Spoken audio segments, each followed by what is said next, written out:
Ball is taking on their rivals. How the two teams stack up. Newswatch starts right now. Broadcasting live from WOUB TV in Athens, this is Newswatch. Athens voters are taking advantage of the last day of early voting. Good evening, I'm Abby Grisey. Thanks for joining us. Voters lined up to cast their ballots in the midterm election. Earlier today, the Athens County Board of Elections was open until 2 p.m. for early voting. Many people already sent their vote through absentee ballots, too. One voter, Riley Hensley, says he thought early voting was just more convenient than going to a polling location, and that the national political climate was a major factor in who he voted for. I would definitely say that the political climate has a huge impact on the way that I'm voting.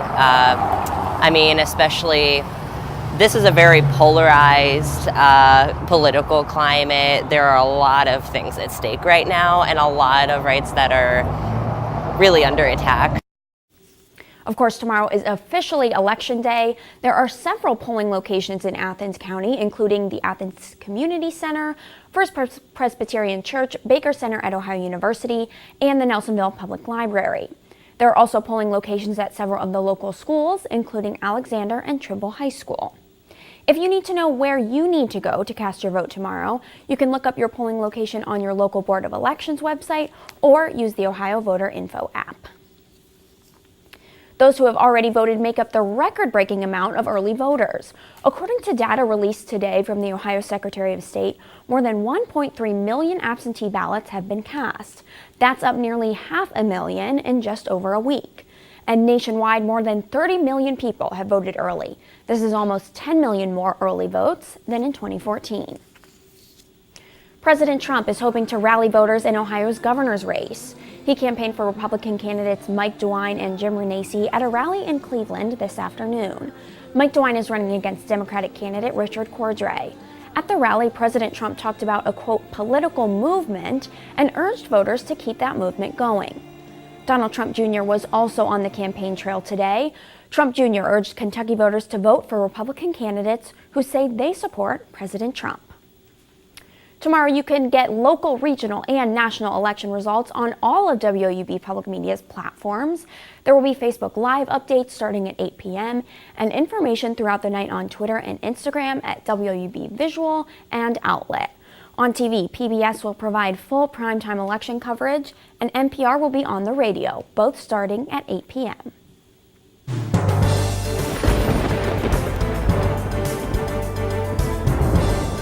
Welcome to the Newswatch Weather Center. I'm forecaster Michaela Gruss. Overall, beautiful fall Monday we had today. We saw those temperatures in the mid-60s for most of the day today. The sun was out. It was a beautiful day. Now, currently, we're looking at 58 degrees, mostly cloudy conditions, but like I said, it's very nice outside. So if you have any plans right now, I'd make sure to go outside. And that wind is coming out of the east-southeast at 3 miles an hour.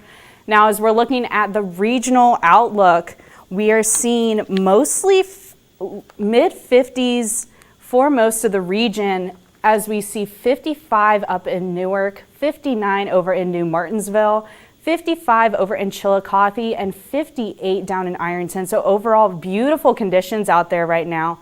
Now, Abby, it is really nice outside, and these conditions will trend for the next couple of days. All we have to do is get through the washout we're going to have with the rain tonight. So glad to see that fall weather. Thanks, Michaela.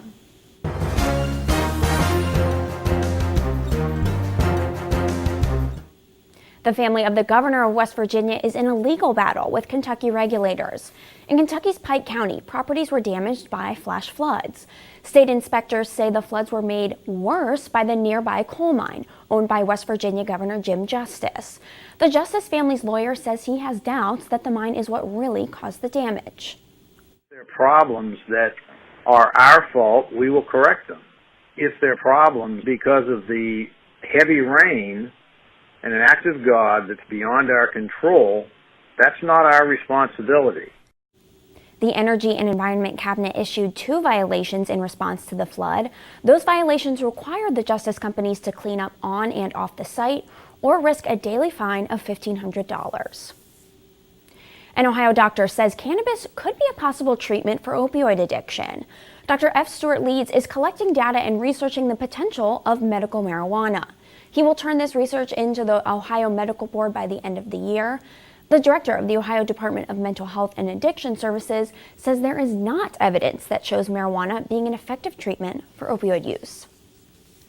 One of the challenges of living in a rural area is the difficulty to access medical treatment. Ohio University's Heritage College of Osteopathic Medicine is taking steps to solve that problem. The Athens Messenger reported a new mobile clinic allows professionals to bring services straight to the people that need it. The clinic has 2 examination rooms and a bathroom.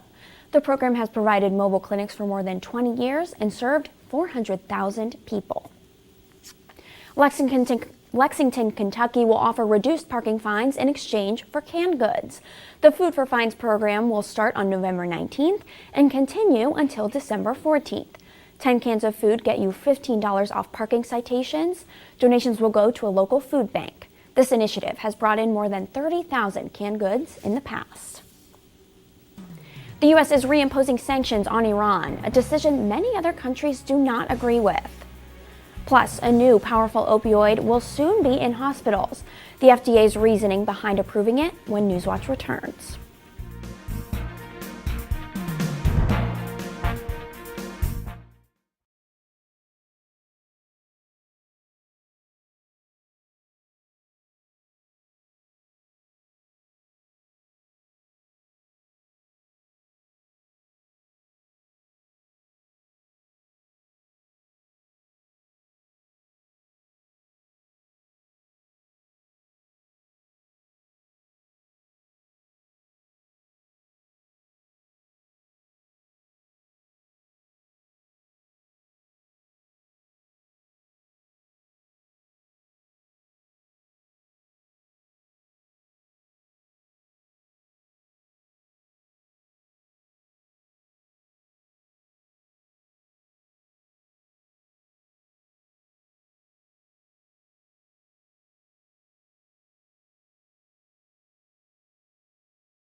The United States announced today it is reimposing and expanding its sanctions on Iran. This comes as the U.S. completes its withdrawal from the 2015 nuclear deal, a move President Trump announced earlier this year.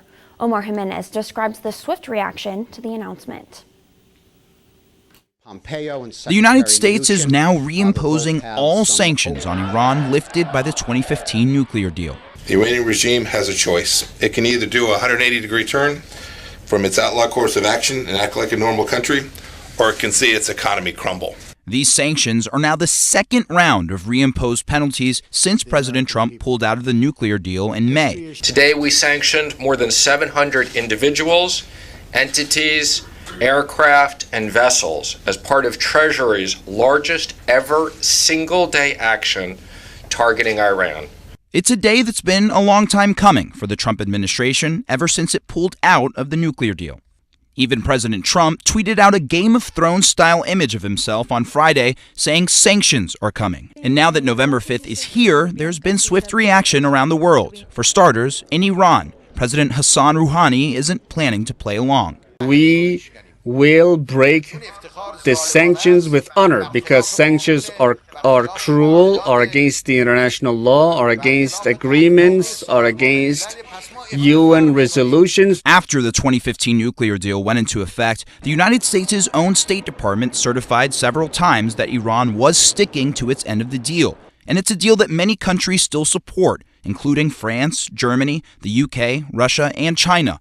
All of them largely disagree with the U.S.'s latest decision. In Washington, I'm Maura Jimenez. China will be one of 8 countries that will be given a waiver to continue importing Iranian oil. Japan, India, and South Korea are also on that list. Sending troops to the U.S.-Mexico border could cost between $200 and $300 million. That estimated amount comes from independent analysis and Department of Defense figures on Guard deployments. This is in addition to May's deployment of National Guard forces to the southern border. The deployment of active duty troops will last today through December 15th for a total of 41 days. Public prosecution is now investigating the death of journalist Jamal Khashoggi. He was killed at the Saudi consulate in Istanbul just over a month ago. Saudi Arabia announced the investigation today. Turkey is also conducting its own investigation into Khashoggi's killing and have suggested that high-level officials within the Saudi government had knowledge of the plot to kill Khashoggi. Turkish authorities are still searching for Khashoggi's remains. A new opioid is about to make its way into hospitals despite the ongoing opioid crisis plaguing the U.S. Reporter Meredith Wood explains the arguments for and against the new drug. The Food and Drug Administration is facing criticism over the approval of a drug called Disuvia. The opioid medication is 5 to 10 times more powerful than fentanyl and 1,000 times more potent than morphine. The painkiller can only, though, be given in hospitals and is meant for those who can't take an IV. But public policy groups were quick to condemn the decision. They fear it will lead to more overdoses. Earlier this year, FDA Commissioner Dr. Scott Gottlieb called opioids the biggest crisis facing the nation. The problem is we have this legacy of a lot of addiction associated with the past activities, and we're still seeing too much utilization. I think that's fueling too much new addiction. Still, Gottlieb was quick to defend the approval. In a statement, he says, quote, "The agency is taking new steps to more actively confront this crisis while also paying careful attention to the needs of patients and physicians managing pain." The Department of Defense was involved in the development of this drug for soldiers injured in the battlefield. According to the FDA, Disuvia will not be available in retail pharmacies or for outpatient use. For today's Health Minute, I'm Meredith Wood. According to the National Institute on Drug Abuse, Ohio is among the top 5 states with the highest rates of opioid-related overdose deaths. At least 29 people have died as a result of historic rainfall and flooding in Italy. Prime Minister Giuseppe Conte says the government will declare a state of emergency for the areas affected by the storm. In the northern region of Veneto, damages are estimated to have reached over 1 billion euros. This is the worst flooding seen in Venice for at least a decade. Nepalese students are still finding a way to celebrate their culture thousands of miles away. That story is still ahead. And coming up in my full forecast, we're going to talk about the washout of rain that we will experience tonight, how that sun's back in the forecast, and how it's going to affect your week ahead. And now a look at stocks of local interest.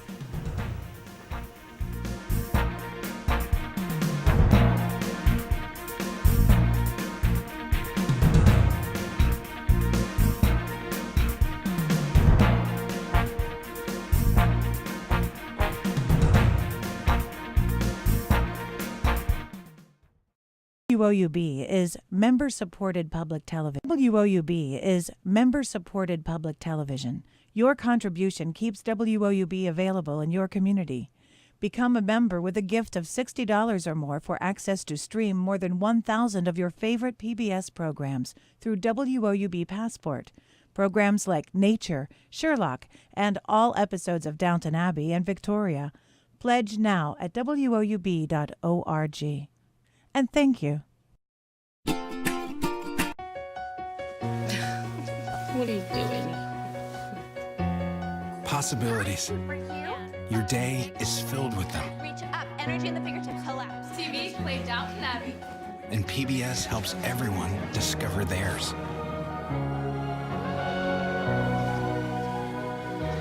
Anytime, anywhere. Up in the sky, you can see it. PBS, we're with you for life.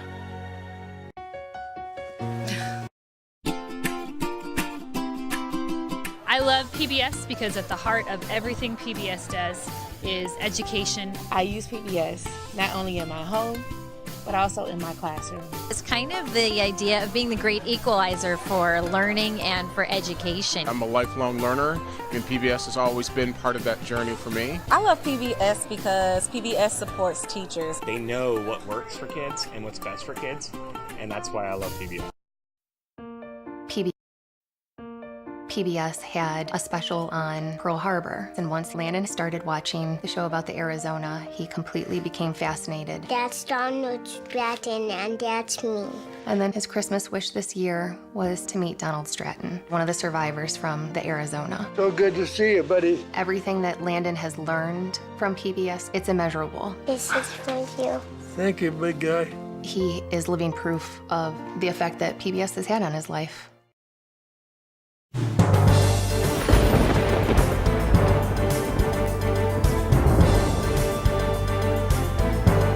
Welcome to the Newswatch Weather Center. I'm forecaster Michaela Gress. Overall, what a beautiful November Monday we had. We had mid-60s for most of the day today. Now let's take a look at what we're sitting at right now. We're at 58 degrees, mostly cloudy conditions, but it is really nice outside. So if you are outside, make sure you're enjoying the temperatures that we're seeing right now.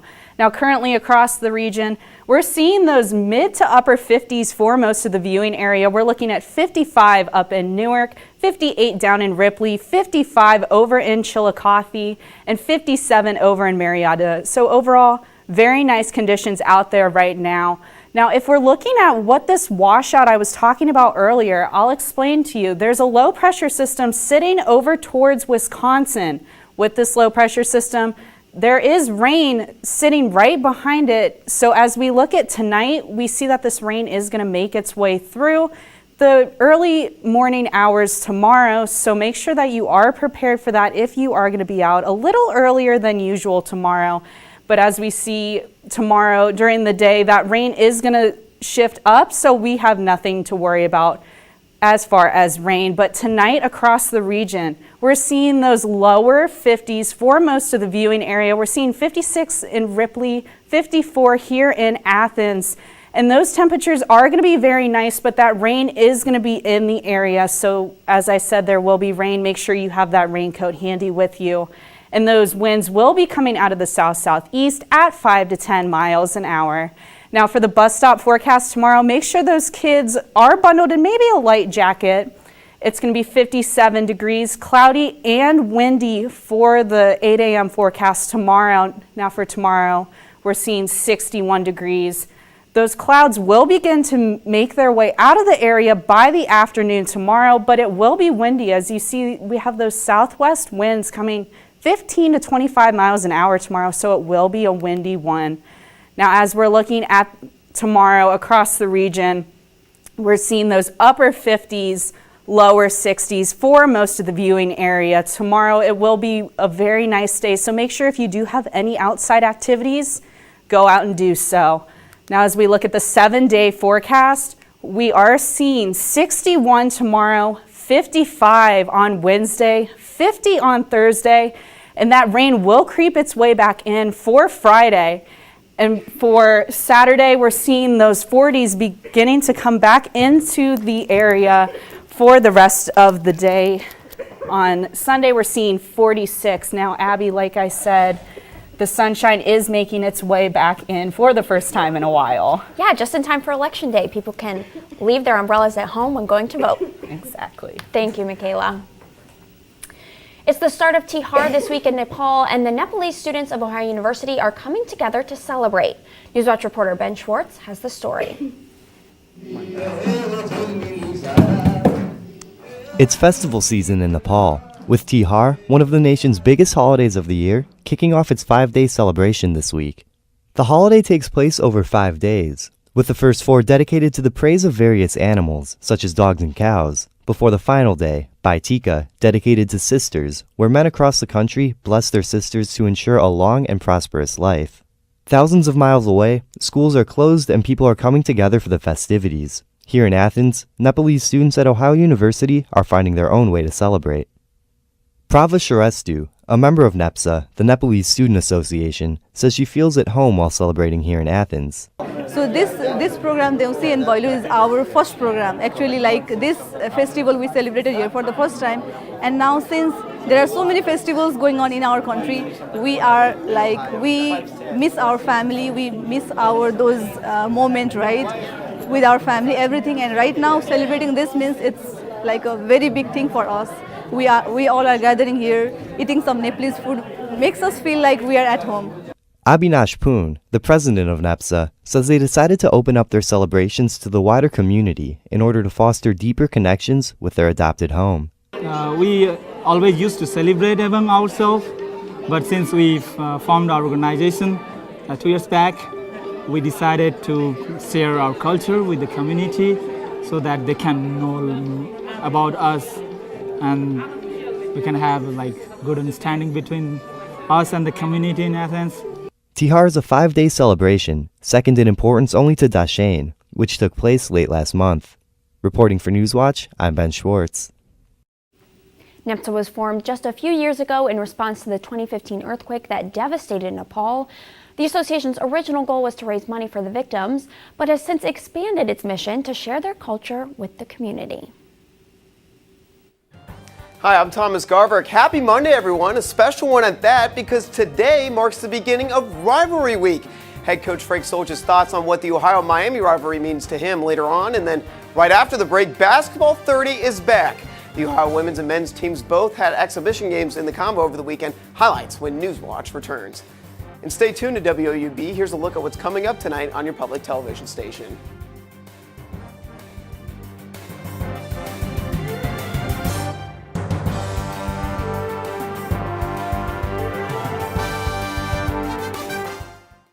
This is a box that showed you This is a box that showed you a world beyond your own. It was just a box, but the world has changed, and so have we. And now the box can be almost any size or shape. And you decide what you want to explore. Anytime, any place. Break out of the box with PBS. This is what we've all been waiting for. The postseason is finally here. Many teams that made it this far are ready to rock. Yeah, it's win or go home for the guys on the gridiron, but Gridiron Glory still has a few more weeks before we end our season. Yeah, we'll have you covered through week 13, and there's still football to be played until then. Our social media team will have you covered. Twitter, Facebook, Snapchat, and YouTube content will keep you up to date. So, through all the excitement, remember there's nothing better than Friday nights and Gridiron Glory. I'm such a huge fan of PBS. For my entire life, it's been our window into a world of the arts that isn't available anywhere else on TV. We learn about our numbers and our letters and singing through music, through the incredible children's programming they have. And then we grow up and we get to see the world of the arts, whether it's ballet or opera or Broadway, and so many other amazing moments that you wouldn't get anywhere else except for PBS. WOUB is member-supported public television. Your contribution keeps WOUB available in your community. Become a member with a gift of $60 or more for access to stream more than 1,000 of your favorite PBS programs through WOUB Passport. Programs like Nature, Sherlock, and all episodes of Downton Abbey and Victoria. Pledge now at WOUB.org. And thank you.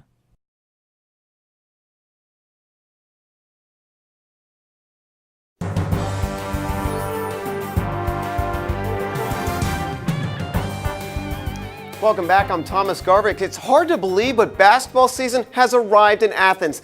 The Ohio women's and men's teams opened up the season with an exhibition game on Saturday. The women's team welcomed Walsh to the combo. The Marching 110, their excited basketball 30s back in the combo. CC Hooks, reigning freshman player of the year, drives and kicks Gabby Burris, and that's pure. She paced Ohio with 18 points, but Erica Johnson, she stole the show. Crossover and then pull-up jumper there for 2. She's a redshirt freshman who hasn't played in 2 years, and she made her playing time count. She got the starting nod at point guard and finished with 14 points. They're very supportive, and they knew how much, not just today, but this whole year means to me. I didn't play my last 2 years of high school, and then coming here having to sit out. So I've been anxious to get on the court. So I'm pretty sure they knew how I was going to come out. I was ready to attack, and they just fed off that, and the energy was good. So I just kept driving, and they were behind me. Now on to the men's team. A new year of fresh Jason Carter for Ohio. Carter missed a chunk of the 2017 season with a foot injury, but he had no signs of rust. Nice little hook there. He finished with 18. Tavion Kirk led all Bobcats with 20 points. And, well, once Ohio got ahead, they started rocking the rim. Kirk off the putback and the foul. And then Antonio Cowart throws the hammer down. And one more for good measures. Kirk takes a sweet old time. Ohio, they roll 93-52. They're just happy to be back. It's nice to get back out there and just play against somebody else. I mean, we've been going against each other for a couple weeks now, and I mean, we obviously had a scrimmage and whatnot, but it's just good to get out there and get the feel, especially with all these new guys, getting them incorporated and whatnot. So that was really big for us, and just keep on moving. The men's team's regular season starts on Wednesday against Wilberforce.